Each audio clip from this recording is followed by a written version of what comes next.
Hello guys, welcome back to our channel GR Mantra. आपका मेरे channel में बहुत बहुत स्वागत है। आई होप कि आप सब बहुत अच्छे होंगे। गाइस, जो आज का लेसन प्लान है वो इस टॉपिक पर है, मिट्टी या मृदा। ये भी गाइस बहुत ही इंटरेस्टिंग टॉपिक है। तो चलिए इस टॉपिक को स्टार्ट करने के पहले अगर आपने मेरे पिछले वीडियोस नहीं देखे हैं तो देख लीजिएगा। मैंने आपको ज्योग्राफी के 28 लेसन प्लान और मैंने आपको इंग्लिश के 37 to 38 लेसन प्लान प्रोवाइड करा दिए हैं, और मैंने आपको मैथ और इकोनॉमिक्स के भी लेसन प्लान प्रोवाइड करा दिए हैं, और मैंने आपको बीएड की प्रैक्टिकल फाइल्स भी प्रोवाइड कर दी हैं। आई होप कि वो सब आपके लिए काफ़ी हेल्पफुल रही होंगी। तो चलिए आज का ये वीडियो स्टार्ट करते हैं। आप सबसे पहले इसका फॉर्मेट देख लीजिएगा। इस पर लाइन्स वगैरह आप ऐसे बना लीजिएगा।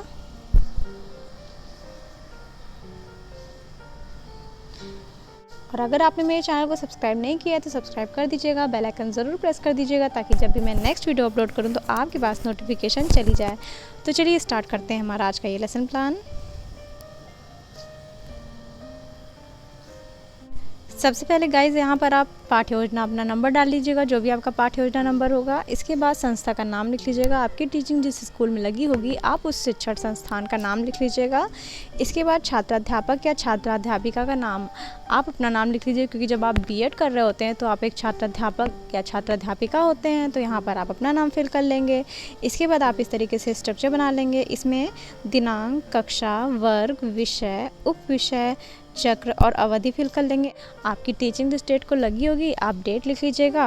और क्लास 7 ये जो टॉपिक है आप 7th 8th 9th में पढ़ा सकते हैं गाइस, क्योंकि ज्योग्राफी के ऐसे टॉपिक्स होते हैं जिसको आप किसी भी क्लास में पढ़ा सकते हैं। जैसे कि मान लीजिए वायु प्रदूषण है तो वो आप 6th में, 7th में, 8th में पढ़ा सकते हैं। तो वैसे ये भी टॉपिक है, तो ये आप 7th का मान के चलिए, लेकिन आप 8th और 9th में भी इसको पढ़ा सकते हैं। तो चलिए इसके बाद आप देख रहे हैं उप विषय में आपका भूगोल है, आप भूगोल डाल देंगे। इसके बाद अवधि आपकी टीचिंग जितने मिनट की होगी, जितनी देर की होगी, आप यहाँ पर ड्यूरेशन लिख लीजिएगा अपना। इसके बाद यहाँ पर आपका प्रकरण है, आज का टॉपिक है मिट्टी या मृदा। देन है आपका सामान्य उद्देश्य। आपकी भूगोल शिक्षण से आप बच्चों में क्या क्या चीज़ें डेवलप करते हैं, यही होता है आपका सामान्य उद्देश्य। तो यहाँ पर देखिए आप इसमें 6 to 8 पॉइंट्स लिख लेंगे। छात्रों को भौगोलिक ज्ञान कराना, छात्रों में प्रकृति के प्रति प्रेम उत्पन्न कराना व प्राकृतिक संसाधनों का ज्ञान कराना, छात्रों की मानसिक शक्तियों का ज्ञान कराना, छात्रों को जीविकोपार्जन के योग्य बनाना, भौगोलिक परिस्थितियों का मानव जीवन पर पड़ने वाले प्रभावों का ज्ञान कराना, छात्रों में स्वदेश प्रेम की भावना का विकास करना, छात्रों में अंतर्राष्ट्रीय अवबोध एवं सहयोग की भावना का विकास करना, छात्रों को भावी विश्व नागरिकता का प्रशिक्षण देना। तो ये हो गया आपका सामान्य उद्देश्य। देन है आपका विशिष्ट उद्देश्य। विशिष्ट उद्देश्य होता है आपका स्पेसिफिक एम, मीन्स आपके भूगोल शिक्षण के अंतर्गत आप जो टॉपिक पढ़ा रहे हैं आज का मिट्टी या मृदा, तो ये टॉपिक पढ़ाने से आप बच्चों में क्या क्या चीज़ें डेवलप करते हैं, यही होता है आपका विशिष्ट उद्देश्य। तो इसमें देखिए 3 उद्देश्य होते हैं, ज्ञानात्मक उद्देश्य, बोधात्मक उद्देश्य और प्रयोगात्मक उद्देश्य, और तीनों में आप 2 पॉइंट्स लिख लेंगे। तो यहाँ पर देखिए आप पॉइंट्स लिखेंगे, छात्र मिट्टी या मृदा के बारे में जानकारी प्राप्त कर सकेंगे, छात्र मिट्टी के प्रकार के बारे में जान सकेंगे। देन है बोधात्मक उद्देश्य, छात्र मिट्टी के बारे में प्रत्यास्मरण कर सकेंगे, छात्र मिट्टी के प्रकारों को वर्गीकृत कर सकेंगे।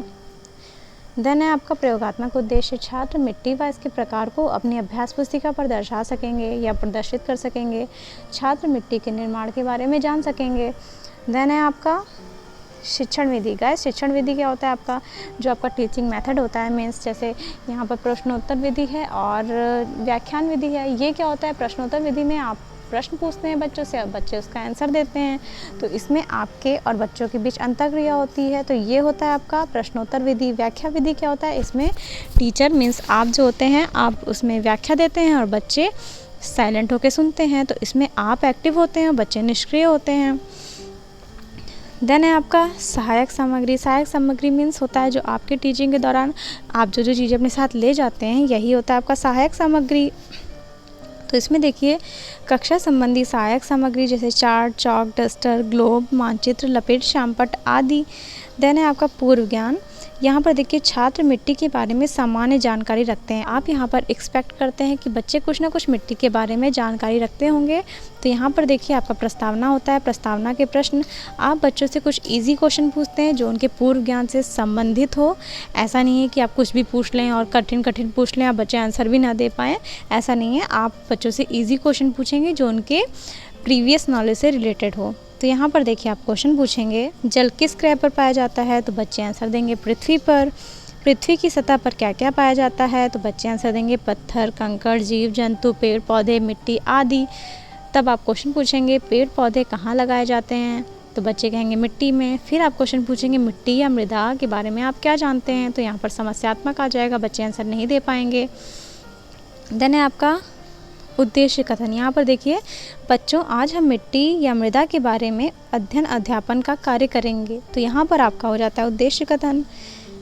देन है आपका प्रस्तुतिकरण। यहाँ पर देखिए प्रस्तुतिकरण में आपका होता है प्रेजेंटेशन। आप बच्चों को कैसे प्रेजेंट करते हैं इस टॉपिक को। तो यहाँ पर देखिए शिक्षण बिंदु है और विकासात्मक प्रश्न है और श्यामपट्ट सारांश है। इसमें देखिए आपके 2 शिक्षण बिंदु होते हैं या 3 शिक्षण बिंदु होते हैं और आपका बीएड फर्स्ट ईयर में 1 शिक्षण बिंदु होता है। आप बीएड फाइनल ईयर में हैं तो ये आपका दीर्घ लेसन प्लान होगा या दीर्घ पाठ योजना होगी, तो इसीलिए इसमें आप 2 से 3 शिक्षण बिंदु बना सकते हैं। तो यहाँ पर देखिए आपका क्वेश्चन होगा, मिट्टी के बारे में आप क्या जानते हैं? तो यहाँ पर समस्यात्मक आ जाएगा। अब आप बच्चों को छात्राध्यापिका कथन कहेंगे। यहाँ पर देखिए, पृथ्वी के पृष्ठ पर दानेदार कणों के आवरण की पतली परत मिट्टी कहलाती है। पृथ्वी को मृदा का निर्माण करने में लाखों वर्ष लग गए। यह मिट्टी चट्टानों के टूटने से बनती है। भूकंप, ज्वालामुखी आदि प्राकृतिक घटनाओं के कारण चट्टानें टूट जाती हैं। चट्टानों के टूटने की यह प्रक्रिया स्थलाकृति, जलवायु, जैव पदार्थ, वर्षा तथा बहते हुए पानी के कारण निरंतर चलती रहती है। यहाँ पर ये हो गया आपका थोड़ा सा व्याख्या। आप बच्चों को प्रेजेंट करेंगे किस तरीके से, इस तरीके से आप व्याख्या दे देंगे। देन आप देख रहे होंगे आपका शिक्षण बिंदु में मैंने हाईलाइट किया है मिट्टी, और आपका श्यामपट्ट सारांश में आप अपने व्याख्या की कुछ इम्पॉर्टेंट टॉपिक को आप वहाँ पर लिख देंगे। जो भी इम्पॉर्टेंट आपके पॉइंट्स होंगे आप उसको ब्लैक बोर्ड पर लिख देंगे। देन है आपका बोध प्रश्न। अभी भी जो आपने व्याख्या दी है आप उसमें से कुछ क्वेश्चंस पूछेंगे। तो आप क्वेश्चन पूछेंगे बच्चों से, मिट्टी किसे कहते हैं? तो बच्चे आंसर दे पाएंगे। फिर आप क्वेश्चन पूछेंगे, मिट्टी का निर्माण कैसे होता है? तो ये भी बच्चे आंसर दे पाएंगे क्योंकि अभी भी आपने व्याख्या कर दी है। देन है आपका शिक्षण बिंदु सेकंड। ठीक, यहाँ पर आप सेकंड वाला शिक्षण बिंदु कवर करते हैं। तो यहाँ पर देखिए आप मिट्टी के प्रकार को कवर करेंगे। देन आप क्वेश्चन पूछेंगे, मिट्टी के प्रकार के बारे में आप क्या जानते हैं? तो बच्चे आंसर नहीं दे पाएंगे क्योंकि उनको भी पता ही नहीं है, आपको नॉलेज देनी है उन्हें। देन यहाँ पर छात्राध्यापिका कथन। अब आप यहाँ पर छात्राध्यापिका कथन कहेंगे, भारत में निम्नलिखित प्रकार की मिट्टी पाई जाती है। तो देखिए लाल मिट्टी, इस मिट्टी में लोहा, एल्यूमिनियम और चूना अधिक होता है। भारत में यह मिट्टी आंध्र प्रदेश, उड़ीसा, छत्तीसगढ़ और केरला आदि में पाई जाती है। फिर है आपकी काली मिट्टी, इसे कपास या रेगड़ मिट्टी भी कहते हैं। इसका रंग गहरा काला और कणों की बनावट बारीक व घनी होती है। यह महाराष्ट्र, मध्य प्रदेश, गुजरात, उत्तर प्रदेश आदि में पाई जाती है। देन है आपका जलोढ़ मिट्टी, इस मिट्टी का निर्माण गंगा, यमुना जैसी नदियों में कंकड़, बालू और चिकनी मिट्टी के छनने के बाद एकत्रित साधारण चिकने अवसाद से होता है। यह हरियाणा, उत्तर प्रदेश, बिहार, झारखंड आदि में पाई जाती है।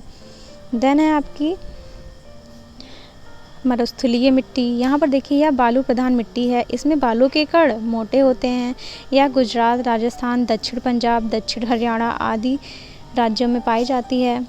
देन है आपका लैटेराइट मिट्टी, इस मिट्टी का निर्माण लैटेराइट चट्टानों के टूट फूट से हुआ है। यह तमिलनाडु, कर्नाटक, केरल, महाराष्ट्र आदि में पाई जाती है।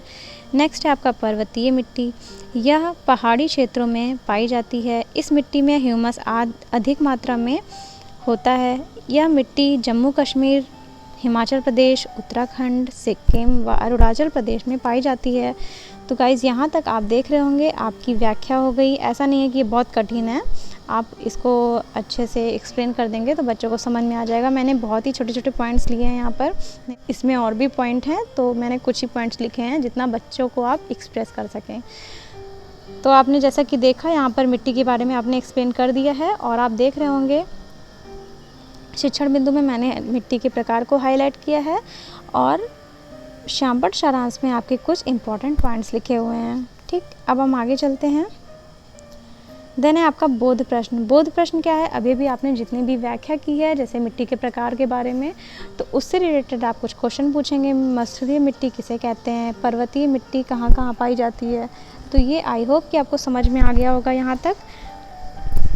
देन है आपका निरीक्षण कार्य। अब आप यहाँ पर बच्चों को निरीक्षण कार्य दे देंगे और बच्चों को नोट करने को बोलेंगे। छात्राध्यापिका छात्रों को श्यामपट्ट सारांश अपनी अभ्यास पुस्तिका में उतारने का निर्देश देकर स्वयं घूम घूम कर कक्षा का निरीक्षण करेंगी।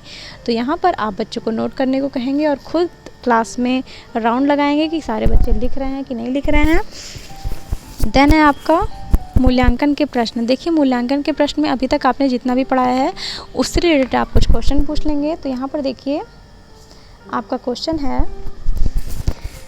मिट्टी किसे कहते हैं, मिट्टी कितने प्रकार की होती है, जलोढ़ मिट्टी किसे कहते हैं, पर्वतीय मिट्टी किसे कहते हैं, लैटेराइट मिट्टी कहाँ पाई जाती है।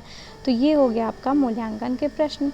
देन है आपका गृह कार्य। यहाँ पर आप होमवर्क दे देंगे, मिट्टी किसे कहते हैं या कितने प्रकार की होती है, संक्षिप्त वर्णन करें। आई होप गाइस आपको ये लेसन प्लान समझ में आया होगा। तो अगर आपको ये मेरा लेसन प्लान अच्छा लगा हो तो please like share and comment कर दीजिएगा। और आपको किसी भी टॉपिक पर लेसन प्लान चाहिए होगा तो आप प्लीज़ कमेंट करिएगा, मैं आपको जल्द से जल्द प्रोवाइड करने की कोशिश करूँगी। और अगर आपने मेरे चैनल को अभी तक सब्सक्राइब नहीं किया तो प्लीज़ सब्सक्राइब कर दीजिएगा, बेल आइकन ज़रूर प्रेस कर दीजिएगा ताकि जब भी मैं नेक्स्ट वीडियो अपलोड करूँ तो आपके पास नोटिफिकेशन चली जाए। तो गाइस प्लीज़ लाइक कर दीजिएगा, आपके लाइक से मुझे मोटिवेशन मिलता है। तो चलिए अब हम मिलते हैं अपने नेक्स्ट वीडियो में एक नए लेसन प्लान के साथ। Thank you so much guys for watching this video.